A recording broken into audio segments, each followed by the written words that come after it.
سورہ فاتحہ کا ایک عمل بتانے جا رہا ہوں۔ سورہ فاتحہ کو سورۃ الشافیہ بھی کہتے ہیں۔ یہ شافی ہے، شفا ہے اس صورت میں، اور دعائیہ ہے، دعا بھی ہے۔ اگر آپ سورہ فاتحہ کو اپنی زندگی کا معمول بنا لیں تو انشاءاللہ العزیز ہر تکلیف، ہر مرض، ہر درد ختم ہو جائے گا۔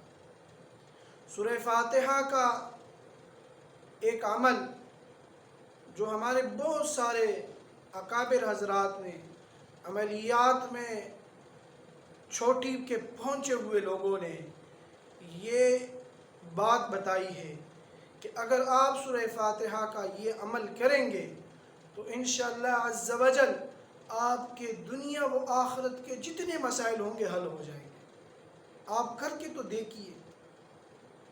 آپ نے اگر سورہ فاتحہ کے بارے میں کسی بھی عامل سے جو صحیح شریعت کے مطابق عامل ہو، شریعت مطہرہ کو جاننے والا عامل ہو، آپ اس سے اگر سنیں گے تو وہ آپ کو یہ عمل لازمی بتائے گا کہ آپ اگر اپنی زندگی میں انقلاب لانا چاہتے ہیں تو آپ سورہ فاتحہ کا یہ ایک عمل کریں۔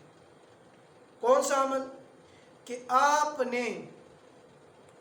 نے سورہ فاتحہ کو فجر کے نماز میں، یعنی سنت اور فرض کے درمیان میں جو وقفہ ہوتا ہے، ایک جگہ یکسوئی کے ساتھ بیٹھ کر آپ نے 41 مرتبہ بسم اللہ الرحمن الرحیم الحمدللہ رب العالمین ولا الضالین تک آپ نے پڑھنا ہے۔ فرق یہ ہے کہ بسم اللہ کے میم کو آپ نے وہاں پر ملا لینا ہے الحمد کے لام کے ساتھ، الحمدللہ آپ نے پڑھنا ہے۔ انشاءاللہ عز و جل آپ کی زندگی میں ایک انقلاب برپا ہوگا۔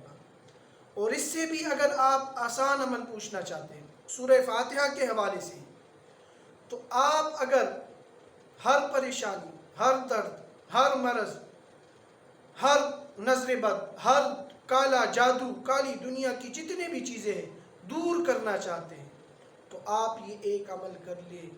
آپ جب کانا کھانے لگتے ہیں تو مسنون طریقے سے جو دعا منقول ہے وہ آپ نے پڑھ لینی ہے۔